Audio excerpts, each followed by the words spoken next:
Bueno, muy buenos días. Queremos saludarlos como bibliotecas municipales de la comuna de San Ignacio. El Día del Patrimonio Cultural de Chile se instauró en el año 1999 a través del decreto 252 del 2 de mayo del 2000. Ese año se estableció la realización de una jornada festiva y reflexiva en torno al patrimonio nacional el último domingo de cada mes de mayo.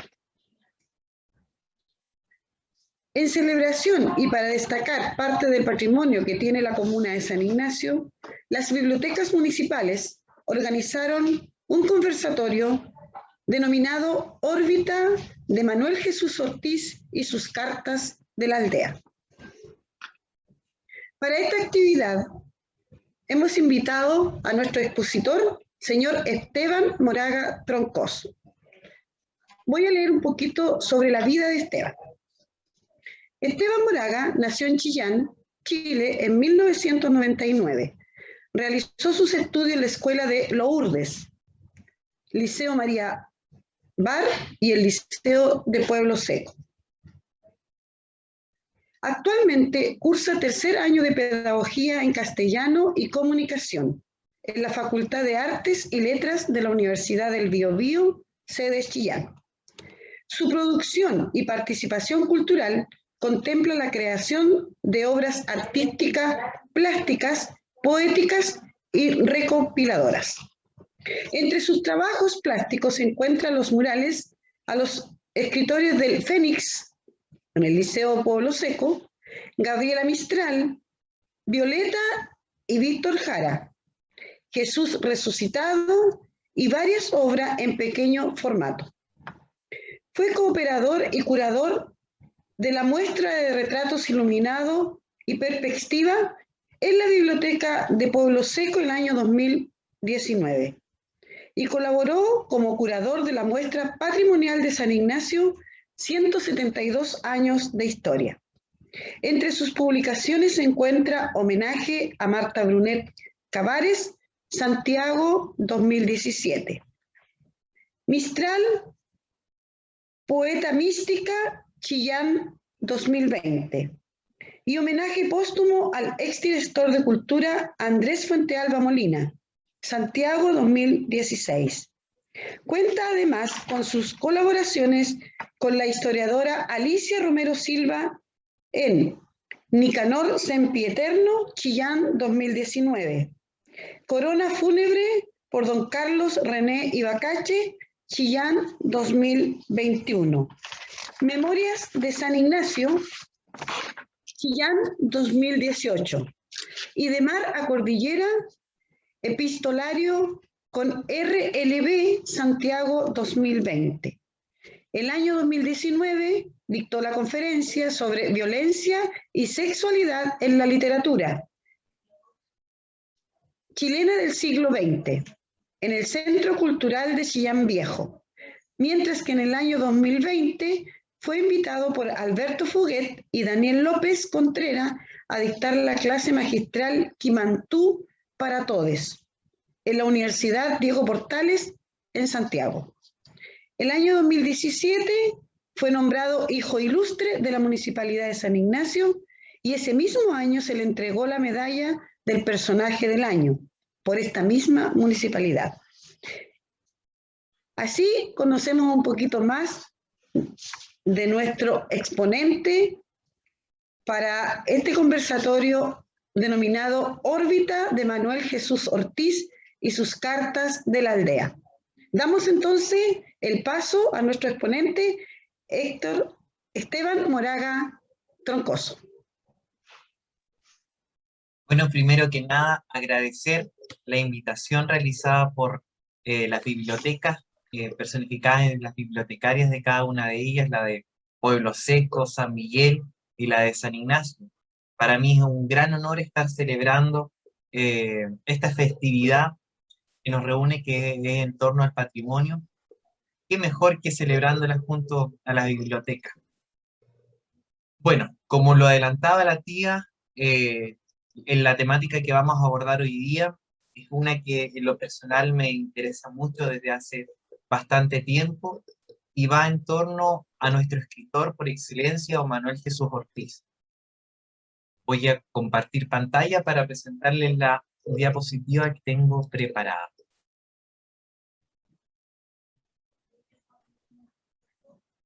Ahí ustedes me dicen si se ve.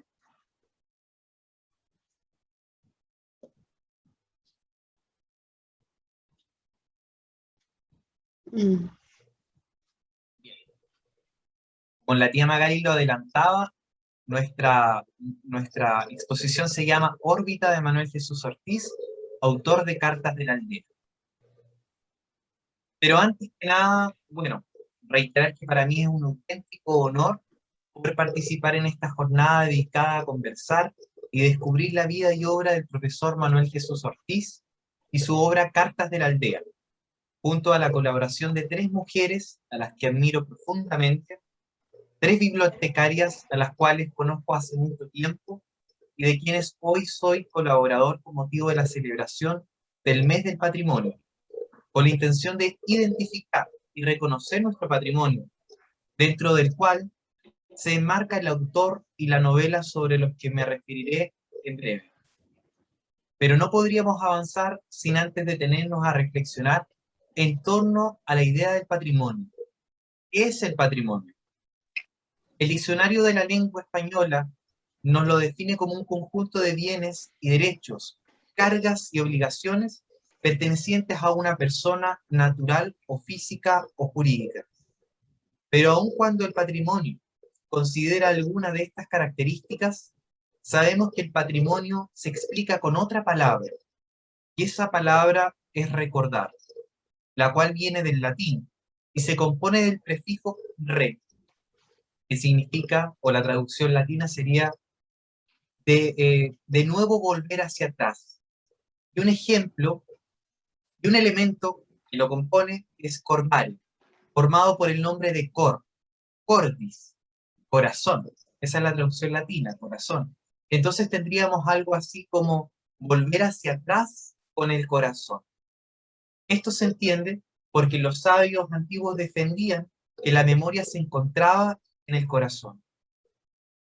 Entonces vamos a identificando que el patrimonio no es una palabra desconocida y lejana, sino que se relaciona con una palabra que conocemos tan bien como es el recordar, que es el volver a recordar con el corazón.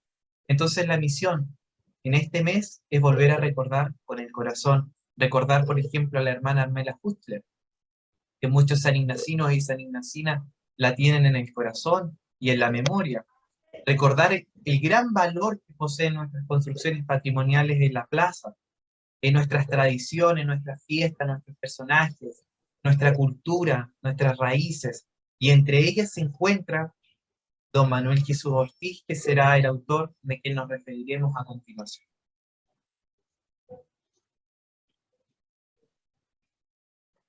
Bueno, hacía esta breve y escueta introducción para compartir con ustedes la importancia de recordar aquello y aquellas a quienes tenemos en el corazón. Ciertamente, no todo es patrimonio, pero sí lo son nuestras costumbres, personajes, oficios, construcciones, etc. La invitación de este año es la revaloración de lo nuestro, aquello que nos identifica. Por ende, es de suma importancia que sepamos que las casas que abrazan nuestra hermosa plaza de San Ignacio son un trozo importante de nuestra historia. Por ende, es patrimonio.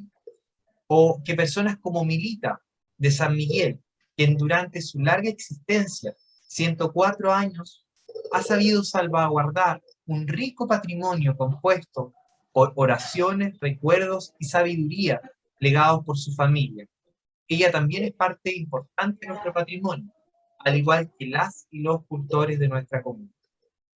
Bueno, sin más preámbulos, conozcamos pues al profesor Manuel Jesús Ortiz, que mediante una aguda mirada inmortalizó en sus novelas Cartas de la Aldea a nuestro querido pueblo de San Ignacio. Primero, ¿quién es Manuel Jesús Ortiz?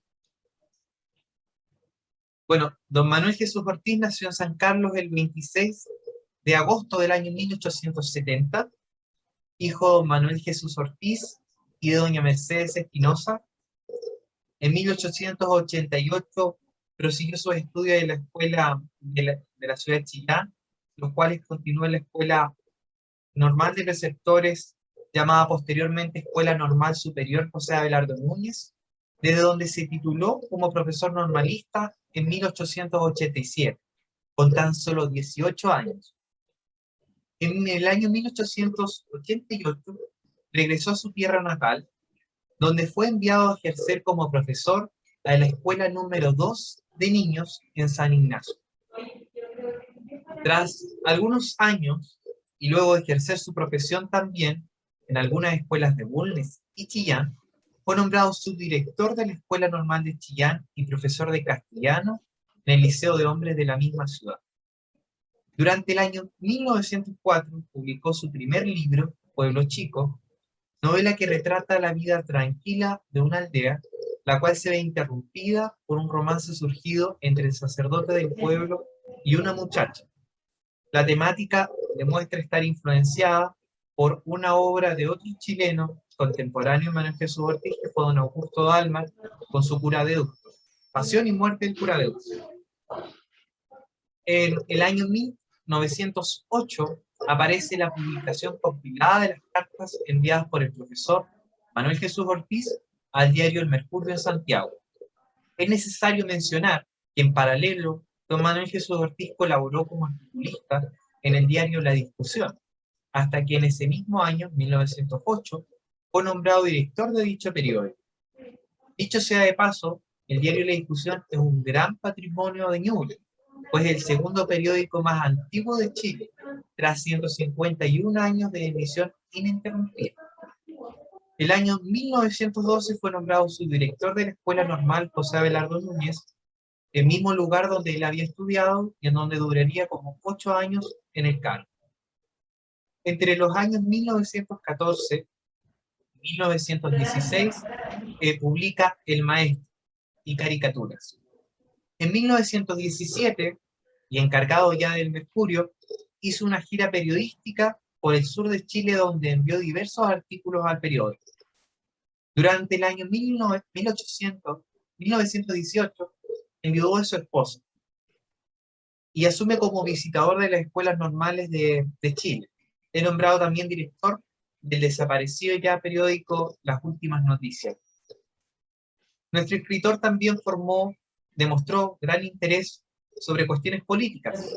Es por eso que en el año 1920 es elegido diputado por la agrupación de Bulnes y Yungay, representando al Partido Radical. En 1921, y a la edad de 51 años, jubiló de su cargo en el ministerio, pero continuará dando clases en el Liceo Andrés Bello en Santiago. Durante el año 1926 es enviado a Europa para recopilar observaciones para la educación, que en 1935 escribe Patriotismo, una obra que aún es inédita. Y en el año 1945 fallece en Santiago un día 18 de noviembre.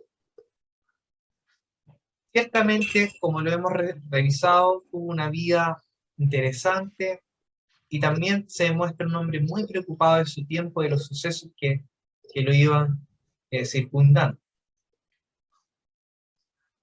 Bueno, un poco del autor y la obra y el tiempo, podemos mencionar que en ese tiempo asume la presidencia don Pedro Montt. En 1906 también ocurre el gran terremoto de Valdivia, terremoto que estará presente en la obra de Manuel Jesús Ortiz. También se publica El Roto, una obra también costumbrista de Joaquín Edwards Bello. Y también en el ámbito artístico, pictórico, podemos destacar esta pintura que se llama El Velorio del Angelito, que es de autoría de Arturo Gordon, también pintada en 1906, que retrata parte de la vida cotidiana de las familias chilenas. Acá podemos ver el velorio de un angelito. Angelito eran los niños infantes que fallecían muy pequeñitos, que eran despedidos en una ceremonia muy particular. Eso daría ya para otra conversación. Bien, aquí nos vamos a enfocar de lleno ya en Cartas de la Aldea, que es una novela criolla. Seguramente muchos sanignasinos y sanignasinas habrán escuchado hablar o de Manuel Jesús Ortiz o de Cartas de la Aldea. Bueno, ¿por qué decimos que Cartas de la Aldea es una novela criollista? Bueno, el costumbrismo en Chile es también conocido como criollismo, puesto que por el contexto histórico en el que se desarrolla a mediados del siglo XIX, el proceso de independencia necesitaba crear una idea de identidad. En este sentido, nos encontramos con autores como José Joaquín Vallejo, más conocido como J. Beche, considerado el primer autor del costumbrismo chileno, quien retratará cuadros de costumbres que en el año 1847 ocurrían en el norte chileno, específicamente acaecido en las mineras de Copiapó. A Vallejos también se le sumó Mariano Latorre, quien publicó algunos artículos de costumbres en el diario El Mercurio, y en los que destaca el paisaje, la lengua y la exaltación de lo nacional, que serán temáticas que serán transversales en las obras de los escritores costumbristas o también conocidos como criollos. Es interesante mencionar que en Chile los rasgos del costumbrismo pasaron de los artículos de costumbres al género dramático. En esto debemos mencionar una obra que yo tengo aquí apartada para hacerle justicia, que es Cardo Negro. Esta obrita que estoy mostrando aquí fue escrita por don Acevedo Hernández. Esta es de 1933, es una obra que se desarrolla en el mercado de Chillán. Bueno, este género se desprende del romanticismo. El romanticismo es una corriente del siglo XIX, y por lo tanto se le considera un subgénero subliterario, que se ocupa de la descripción y el estudio de las costumbres populares, encontrando en el periodismo la vertiente más apropiada para desarrollarse. Ahí viene la influencia de don José de Lado y Ramón de Mesoneros Romano, que se hace en evidente en autores como José Joaquín Vallejo, Joaquín Díaz Garcés y Ramón Barros Grés, pero quienes no lograron los niveles de agudeza y la sátira de sus maestros hispanos, quedándose solo con la crítica social. En cambio, Manuel Jesús Ortiz sí es un exponente en los que se evidencian estas características propias de este movimiento, que es la crítica, pero también la sátira, o una suerte de picardía con la finalidad de hacer reír. En la obra de costumbres, don Manuel Jesús Ortiz destaca personajes pintorescos, tales como don Basilio, doña Severina, Taita Gallo, el carpintero Churupanco, en los cuales veremos representados los aspectos más graciosos de la sociedad de la época, siglo XIX, así como también los prejuicios sociales y las buenas y malas costumbres. La carta que dio inicio a esta novela se titula Los Preceptores. Fue escrita en el año 1906. En ella se expone la triste situación de los preceptores de la época. Y es justamente esa carta la cual leeré a continuación para compartirla con ustedes.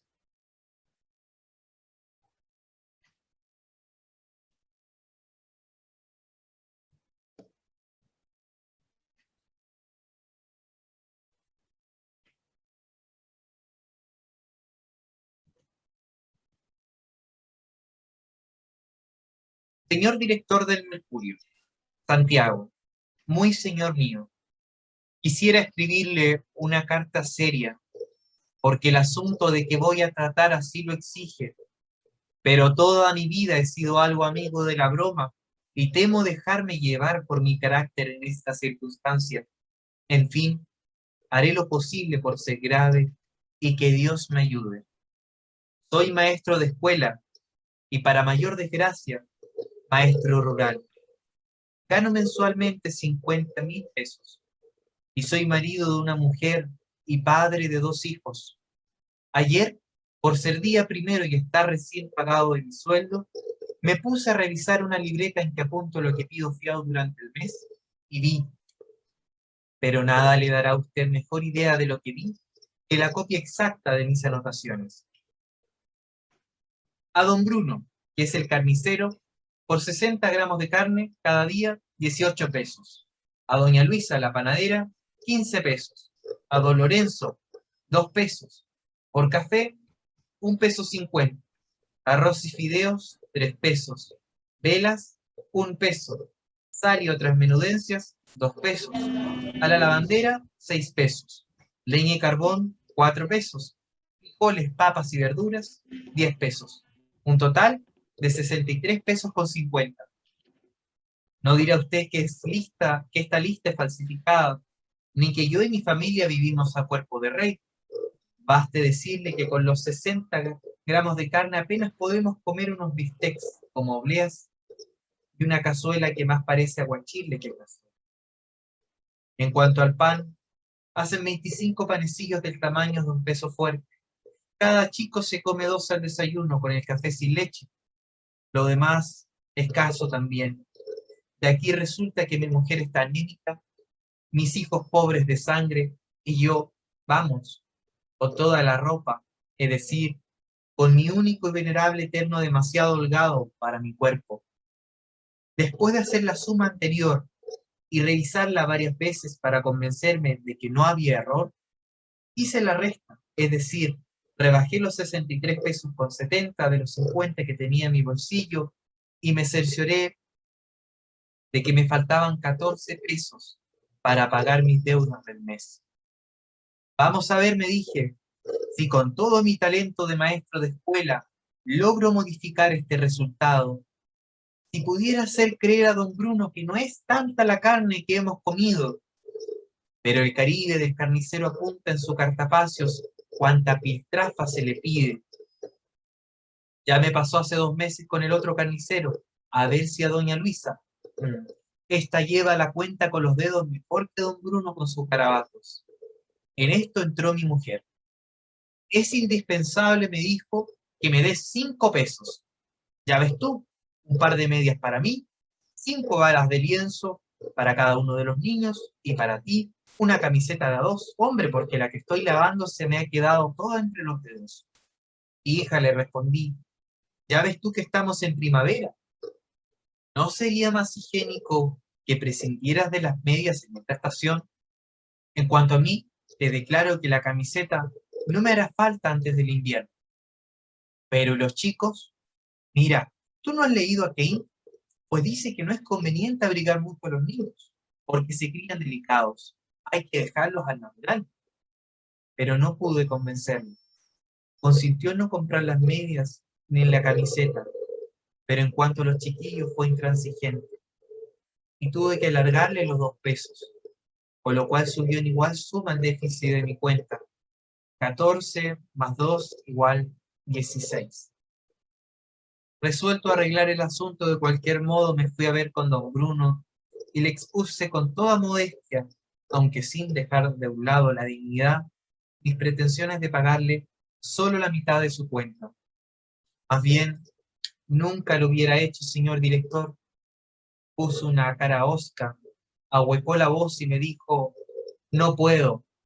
Y antes que seguir soportando su grosería, tuve que pagarle íntegro los 18 pesos que le adeudaba.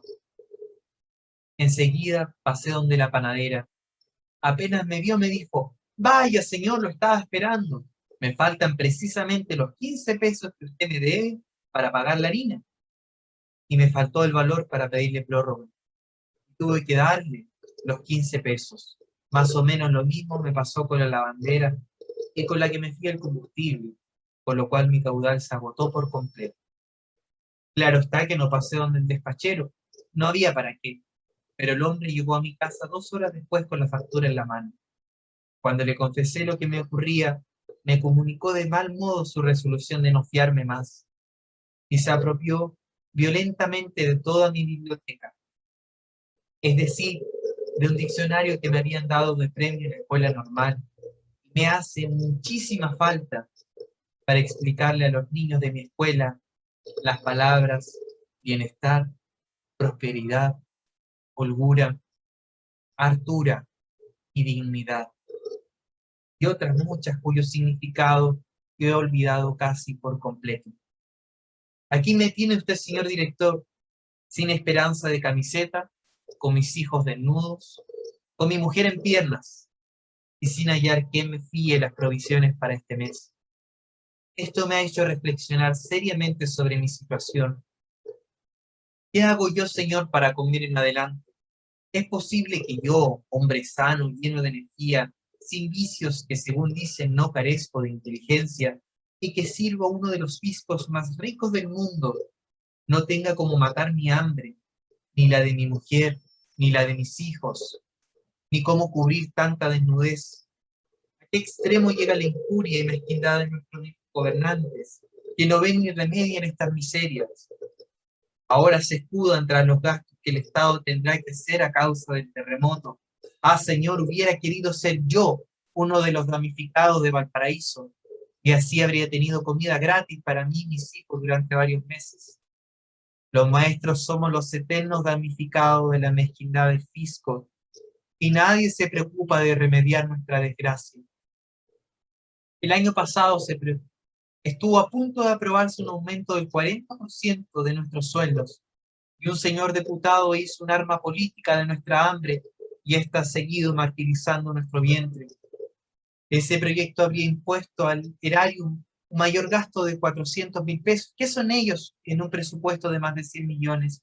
Y cuando las entradas fiscales van siempre en aumento. Ayer he visto un decreto que dispone un gasto de 25 millones para enviar a Europa a cierto profesor con la misión de adquirir aparatos de psicología experimental. Urge tanto la adquisición de esos aparatos como mejorar la enseñanza primaria, empezando por matar nuestra hambre. Día a día se fundan nuevas escuelas normales. ¿Para qué? Si nadie quiere mandar sus hijos a ellas. Sin necesidad de estudiar 5 años cualquiera, puede ganarse por ahí alivianadamente 2 o 3 veces más que lo que gana un preceptor. Nuestra situación, Señor, toca ya el último extremo de lo insufrible. ¿Un peón gana más y vive mejor que un maestro de escuela? Por la mitad de lo que gana un cochero, debo yo vivir decentemente, llevar cuello limpio y zapatos lustrados. ¿Para qué seguir?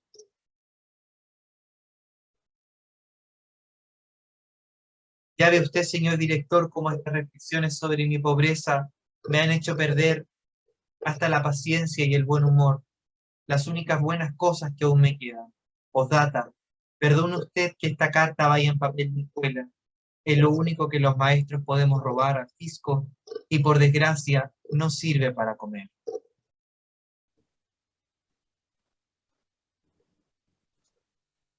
Bueno, juzguen ustedes la crítica y los lectores se impresionaron frente a esta primera carta y obligaron al director del Mercurio a solicitar más. Cartas que luego, al ser un número considerable, pasaron a formar este libro que vemos a continuación, Cartas de la Aldea, que tengo entre mis manos. Aquí quise rescatar y destacar un trocito, un fragmento del prólogo que escribió don Carlos Silva Vildosola, director del Mercurio en aquel tiempo. Él escribió: a medida que las cartas de la aldea iban apareciendo en este diario, se despertaba entre el escaso público aficionado y entendido un interés profundo, y recibíamos preguntas incesantes acerca de quién era Ortega. ¿Quién era ese nuevo gran escritor que comenzaba de tan admirable manera, con un estilo verdaderamente propio y original, sin sombras de imitación, con un buen gusto refinadísimo y con un poder de observar y de escribir que, podemos decirlo, sin temor de equivocarnos, no tiene precedentes en nuestra literatura? Carlos Silva Vildosola, 1906. Esta impresión o esta idea que nos propone el gran escritor Carlos Silva Vildosola retrata un poco lo que viene a significar esta obra para nuestro país y también para nuestro pueblo. Carta de la Aldea es una obra cumbre del movimiento costumbrista o criollo de la literatura chilena del siglo XIX y XX. Es por eso que esta actividad enfocada en dar el reconocimiento que merece esta obra, la aplaudo porque es necesario que la conozcamos, defendamos y sepamos valorar por la gran calidad que tiene, por el lenguaje, por lo que describe, y como hemos visto, es un tema de interés que se escribió en San Ignacio, el por qué. Eh, Así, sin duda alguna, amigos y amigas, la obra de Manuel Jesús Ortiz es una herencia invaluable para nuestro pueblo, ya que por medio de ella nos enteramos de la cotidianidad vivida aquí hace exactamente 115 años. Eh, Tengo entendido que hay algunas preguntas, eh, casi finalizando este conversatorio, pero creo que sería muy interesante que las planteáramos ahora para poder complementarlas con el final de la presentación. Sí, bueno, Esteban, primero que todo, darte las gracias por este conversatorio. Creo que ha sido muy importante para nosotros como comuna de San Ignacio, ya que nosotros tenemos hasta una calle que se llama Manuel Jesús Ortiz, y creo que habemos o hay muchas personas que no conocíamos tanto de él. Así que, ante todo, las gracias, y te quería hacer una consulta. ¿Cuál crees tú que es la importancia y el valor para nuestro pueblo la obra de Manuel Jesús Ortiz? Bueno, agradezco muchísimo su pregunta y en verdad el valor histórico, patrimonial que significan las cartas de la aldea para nuestro pueblo, sin duda alguna, es invaluable. Eh, Como lo decía anteriormente, creo que es una especie de espejo en el cual podemos ver reflejado parte de nuestra historia, de nuestra ya extensa historia, 117 años, eh, de historia ya como comuna. Podemos ver cómo se pasean ahí los personajes de la novela, pero también personajes que seguramente algunos fueron creados por el autor, pero otros no, otros los tuvo que haber tomado en la cotidianidad de San Ignacio. Es por eso que esta obra, como repasábamos, está dentro en un sitial de la literatura nacional chilena. Es por eso que es necesario que nosotros lo sepamos valorar como tal, la podamos distribuir a la gente, eh, en los colegios sobre todo. Tengo entendido que el Liceo Manuel Jesús Ortiz la tiene como lectura obligatoria, lo cual me pone muy feliz.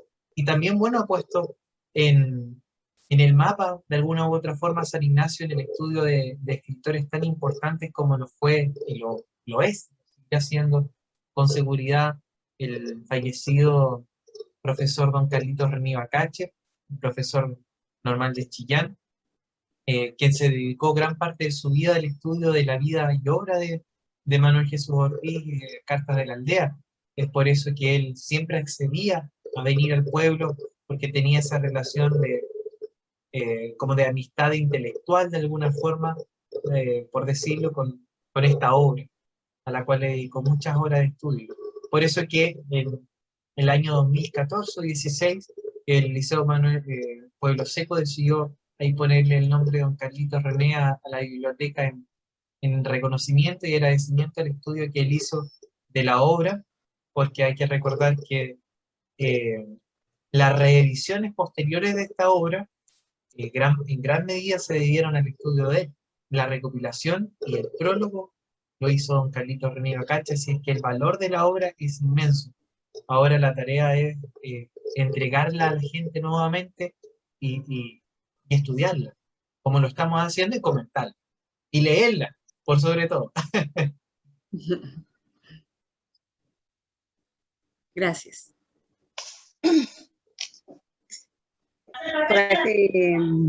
Esteban, la verdad es que tremenda exposición de esta obra. Nosotros como bibliotecarios la tenemos en nuestras bibliotecas. Si alguien la quiere leer, puede acercarse a las bibliotecas municipales y tenemos un ejemplar de esta obra para que puedan leerla y apasionarse en realidad y como nos explicaba Esteban, conocer más de Manuel Jesús Ortiz. Bueno, yo te quiero hacer una segunda pregunta.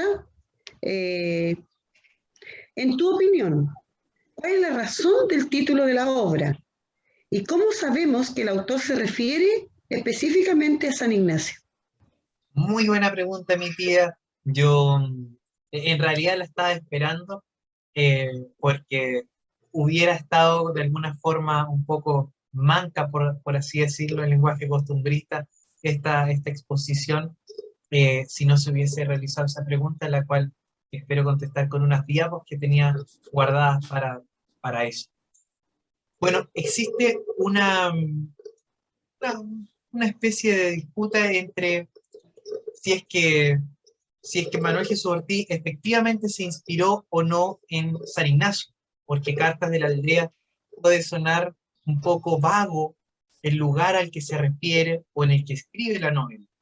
Pero nosotros tenemos varios materiales de apoyo para decir que efectivamente Manuel Jesús Ortiz se inspiró en nuestro pueblo San Ignacio para darle forma y crear este tipo de obra, esta obra a la cual muchísimo se le asemeja o la quieren relacionar con el Macondo, escrito ya por Gabriel García Márquez en sus 100 años de soledad.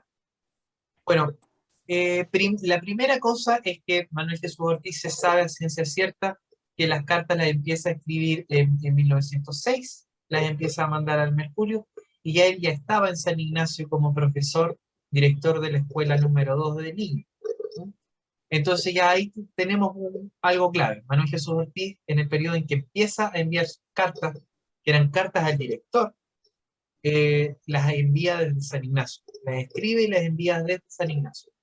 Y ahí empiezan a ser publicadas en el diario El Mercurio. Y si esto ya no bastase para aquello, mediante el estudio realizado a la novela, me encuentro con dos párrafos que nos hablan de nuestro pueblo. Y nos ratifican que esta obra estaría dirigida, escrita y relacionada con nuestro pueblo. De ahí que nosotros la tomemos y la destaquemos por su valor patrimonial.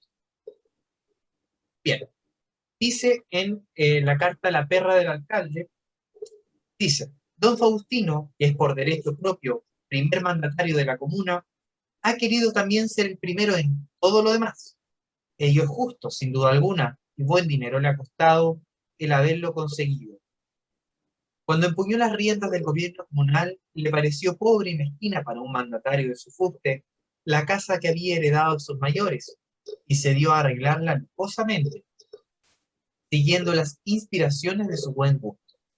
La revocó y la pintó de azul, le puso cornisa roja, cambió entablados y cielos rasos, y convencido de que no bastaba un solo piso para su encumbrada personalidad, y de que lo vetusto y endeble de las paredes no le permitían colocarle otro encima, se tuvo que contentar con hacer un mirador sobre el caballero, con puerta vidriera al frente y con ventanillas hacia los otros lados. Todo ello obra maestra de Cola de Tordo, el primero de nuestros albañiles, y de Churrupanco, el más prolijo de nuestros carpinteros. Hizo coronar el mirador con una cornisa filigranada, de color gris. Colocó dentro una silla de brazos, y allí se pasaba él, al principio, horas enteras gozando de su obra y mirando los techos de sus vecinos, pues por un pequeño error de cálculo de los artistas que los construyeron, el mirador quedó muy bajo para que otra cosa pudiera verse desde él, y ni aun a la calle podía mirar don Faustino, porque se lo impedía el alero de su propio teatro. Bueno, aquí vemos una clara señal de lo que mencionábamos anteriormente, que el estilo criollo, inspiración de este subgénero español usado por José de Larra, en el periodismo tenía que estar presente la crítica social, pero también la sátira, o sea, una especie de cosas chistosas. Y acá Manuel Jesús Ortiz ocupa al alcalde, al que titula como al que nombra como Faustino, pero que en realidad sabemos que se llamaba Basilio, lo ocupa como un personaje un poco jocoso dentro de la novela. Y bueno, ustedes se preguntarán qué relación tiene esto con la pregunta que había realizado la tía Magali. Es esta casa que vemos a continuación en las imágenes, que corresponde a una de las primeras casas, si es que no la primera, que se construyó cuando los hermanos Faustino y Basilio Sandoval Rivas llegaron a nuestro pueblo y lo fundaron. Esta casa perteneció efectivamente a don Faustino Sandoval y luego ya a su hijo, Basilio. Y esta casa, bueno, por iniciativa ya de pasado el tiempo, doña Teófila doña Clara Aurora y don Plácido Pío fueron una de las hermanas de la Congregación de Jesús, quienes ahí iniciaron su proyecto educativo, el Liceo María Vargas. Esta casa se encontraba en una de las calles circundantes de la Plaza de Armas, y bueno, el terremoto del 2010 vino a destruirla de alguna forma. Esta casa, la vemos, la fotografía en colores la vemos con un techo de zinc, pero en la fotografía en blanco y negro vemos el balcón al que se refiere don Manuel Jesús Ortiz, un balcón más bien bajo, porque la casa, como nos lo dice él, no era lo suficientemente fuerte para soportar un segundo piso. Entonces el alcalde, don Faustino, se tiene que contentar con hacer este tipo de alero, que también es un chiste que hace el autor en referencia a que el alcalde de aquel tiempo era un poquito, tenía exceso de peso, entonces por eso también le hace este chiste de que no podría soportarlo a él encima, ¿no? Y también de que también hace una crítica hacia su gestión. Dice que él no podía mirar por este alero, no podía mirar hacia las otras realidades que habían alrededor de él, porque él se había encumbrado de alguna forma y eso le impedía ser una autoridad preocupada de su pueblo. Pero bien, vemos que esta casa, que ya hoy ya no existe, es un claro vestigio de que Manuel Jesús Ortiz se inspira efectivamente en nuestro pueblo, en el alcalde y en San Ignacio. ¿Mm? Esta es una maravillosa postal que todos podemos encontrar en el Google. Vemos la calle con Huevillo, y ya tristemente hoy ya no está. Y la segunda pista que nos deja el autor, para que nosotros sepamos que efectivamente su obra se está dirigida e inspirada a San Ignacio, es este fragmento del mismo capítulo en que él dice lo siguiente. Don Faustino se decidió a arreglar también la morada que debía recibir sus restos venerables, e hizo venir de la ciudad un constructor de bóvedas mortuorias para que le erigiera un mausoleo en el sitio más visible del cementerio.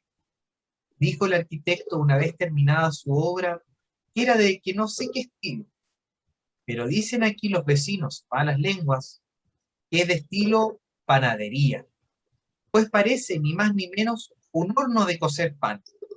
Un busto de Faustino, hecho en yeso, corona el monumento, pero por los rigores del tiempo se ha perdido todas sus facciones y parece ahora una de esas bolas que suelen colocarse a las entradas de un puente, o en los pilares de una reja. La certera pedreada de un muchacho le abrió un agujero por la oreja y pudo verse que la cabeza estaba hueca y llena de viento, lo que ha dado tema para muchos calemburs a costa de don Faustino. Bien, vemos que el autor entonces se refiere a que don Faustino envió a construir un mausoleo. Y el que vemos en las imágenes es justamente el mausoleo que habría enviado a construir don Faustino en el año 1900. Y que sabemos que perteneció a la familia Sandoval. Y si ustedes se dedican a mirarlo, y seguramente muchos lo han visto en sus viajes al cementerio, no costará mucho trabajo en asemejarlo también con un horno para hacer pan, ¿no? Porque esta es una construcción que es abovedado y también con una escalerilla hacia abajo y como una especie de subsuelo. Y atrás con un pequeño espacio para ventilación. Este mausoleo aprovechamos, bueno, don Manuel Jesús Ortiz, como hemos visto, nos lega en su obra mucho tema y tema para rescatar y revalorar. Y una de esas revaloraciones que debemos hacer es sobre las construcciones patrimoniales que se encuentran en nuestro cementerio, y una de esas es esta que vemos a continuación, una estructura de albañilería con concreto, con ladrillo, del año 1900, que habría enviado a construir don Faustino a este arquitecto de obras. Y esta obra, que bueno, no se encuentra en tan malas condiciones, posee variadas características que realzan su valor patrimonial. Además ya de pertenecer a la familia fundadora del pueblo, tiene la característica de poseer un techo abovedado, el que servía para dejar reposar a los angelitos. Los angelitos eran a los que nos habíamos referido al inicio de la conversación, retratados en la pintura de don Arturo Gordon, que eran los pequeños infantes que fallecían, algunos incluso sin bautizar. Por eso la creencia antigua era que nacía cualquier guagua y al tiro se bautizaba, porque antiguamente las miras de vivir muchos años eran casi nulas. Entonces la gente era muy preocupada de eso. Y cuando moría un niño, se despedía de una forma bastante particular con una celebración característica, sobre todo de la zona central, en que el niño era posicionado en la mesa familiar, en el comedor, vestido de blanco con unas alitas de papel y se adornaba. Y ese niñito se posicionaba en esta especie de bóveda para que rezara para los que estaban descansando hacia más abajo, que eran pecadores. Los angelitos se creía que no tenían ningún pecado. Bueno, aprovechamos entonces de poder destacar esta construcción que se encuentra en nuestro cementerio parroquial, muy similar al mausoleo de la señora Teófila, familiar también de los fundadores del pueblo. Entonces ya con estas dos características, además de otro capítulo de la obra en que se refiere al paso que hay entre San Ignacio y las termas de Chillán, es que no deberían quedar dudas de que el pueblo o la aldea a la que se refiere don Manuel Jesús Ortiz efectivamente es San Ignacio. Pero él, por miedo igual, pero también con una intención literaria, decide dejarlo ahí entre medio de la duda, para que también, porque así como habla de San Ignacio, él también lo dice en la advertencia de que muchas personas se van a reconocer entre los personajes del libro. Sea de Copiapó, sea de Talca, muchas personas se van a identificar. Y la obra perfectamente podría ser abrazada por cualquier otro pueblo, pero nosotros tenemos la certeza, con estos ejemplos que hemos dado en esta conversación, el mausoleo de don Faustino, la casa de don Faustino, el paso hacia las termas, que efectivamente don Manuel Jesús Ortiz se había inspirado en nuestro pueblo para, para escribir su novela. Miguel, le quiero hacer una consulta, una pregunta sobre todo esto que está contándonos. ¿Usted cree que aquí en la comuna se ha valorado el trabajo, o sea, el legado de Manuel Jesús Ortiz? Hola, mi tía María Isabel es de San Miguel ahí, con su biblioteca nueva, bellísima, la cual esperamos prontamente inaugurar. Efectivamente, mi tía, creo que ha habido una valoración de la obra y legado de Manuel Jesús Ortiz de parte del pueblo, por ejemplo, habiendo nombrado el antiguo establecimiento donde él trabajó, que conscientemente no es este que vemos en las imágenes, sino que se emplaza donde está la escuela básica. Ahí estaba antes la escuela número 2 de niños. El nombramiento del Liceo Manuel Jesús Ortiz, sin duda alguna, es un muy buen reconocimiento realizado a la vida y obra de don Manuel Jesús Ortiz, merecido también. Ahí vemos la insignia del establecimiento y también una imagen del crack. Y también otra de las valoraciones que ha hecho San Ignacio en cuanto a la obra de Manuel Jesús Ortiz, sin duda alguna se posiciona como una de las primeras el tema de la reedición de Cartas de la Aldea. Vemos la primera que está a color, esa no fue la primera edición, pero sí una de las que editó la editorial Zigzag en 1967. Y la otra, la blanca, sí es una obra que se editó gracias al financiamiento y la gestión de la Municipalidad de San Ignacio a cargo de don Carlito René Bacachi, que era el profesor que mencionábamos delante. Y la más nueva es la verde, la que estamos viendo a continuación ahí, que esa fue editada por los Cuadernos del Bío Bío, también con un prólogo de don Carlito René Bacache, creo que fue el 2009. Sin duda alguna, el legado de Manuel Jesús Ortiz para nosotros como sanignacinos y sanignacinas es muy importante. Y también es importante darlo a conocer, preservarlo y también nosotros conocerlo. De ahí que es la importancia mayor que nosotros veamos la obra. Así como también tener en cuenta que Cartas de la Aldea, a pesar de que una de las primeras obras del autor no es la única ni la última, sino que le siguieron una seguidilla de obras tales como El Maestro, caricaturas, pueblos chicos, obras que ojalá en algún momento también puedan llegar a nuestro pueblo y estar a disposición de los lectores de las 3 bibliotecas de nuestro pueblo. Gracias, Esteban. Bueno, para ir ya dando cierre a este conversatorio, este entretenido conversatorio, reiterar que el legado de Manuel Jesús Ortiz para San Ignacio es invaluable, y tenemos que seguir leyendo, visitando nuestra biblioteca. Somos unos afortunados, pues tenemos en nuestra comuna ya 3 bibliotecas, lo cual se entiende también con la loca geografía, como diría don Benjamín Subercaseaux, de nuestro pueblo que es muy extenso y también variado. Entonces tenemos una biblioteca presente en Pueblo Seco, ahí donde está la tía Magali, otra en San Ignacio, donde está la tía Gladys Flores, y también una nueva, no tan nueva, pero nueva, en San Miguel, ahí que está al frente la tía María Isabel, ojalá que pronto a inaugurar. Así es que muchísimas gracias, reitero mis agradecimientos por esta invitación a celebrar en conjunto con las bibliotecas este Día del Patrimonio en casa. Así es que nada, un abrazo y muchas gracias también a las personas que nos van a estar viendo. Gracias, Bueno, Esteban. antes de terminar, Esteban, yo quisiera darle una palabra a Gladys, encargada de la Biblioteca de San Ignacio. Sí, bueno, reiterar mi agradecimiento a Esteban a nombre de las 3 bibliotecas públicas de la comuna, agradecer por todo su tiempo que nos ha dedicado, por su dedicación, por estar siempre con nosotros, atentos a lo que nosotros necesitamos.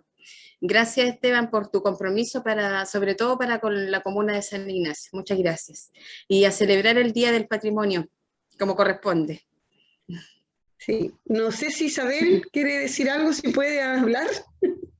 Si Gracias por la paciencia, querido Esteban, porque yo como estoy cerca de la cordillera por acá, como que se me va un poco la señal de internet, entonces por ahí me desaparecía, pero muchas gracias por la paciencia y dan ganas de que lea, o sea, yo creo que a las personas que escuchan le van a dar ganas de leer el libro porque lo cuenta con tanto entusiasmo y tan entretenida algunas partes.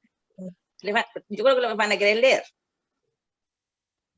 Muchísimas gracias a las 3, muchísimas gracias por su gestión, por su labor, por su trabajo, que es un trabajo maravilloso que ya Gabriela Mistral lo destacaba, en la labor de las bibliotecas y sobre todo, bueno, que es una biblioteca sin una bibliotecaria. Serían libros ahí que no se moverían. Entonces yo le agradezco muchísimo a ustedes porque la labor que desempeñan en la comuna va en pro de que los niños, los jóvenes, las jóvenes, los adultos, todos se eduquen, conozcan y también amplíen sus horizontes.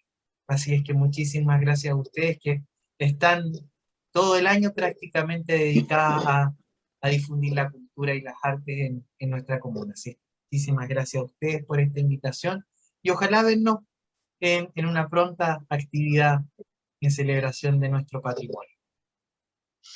Muchas gracias, Esteban, y esperamos, como dices tú, en una próxima oportunidad poder volvernos a ver. Así que invitamos a todos que puedan visitar nuestras bibliotecas públicas y municipales de acá de la comuna de San Ignacio. Para la reapertura de las bibliotecas. Chao, chao, que tengan un buen Día del Patrimonio.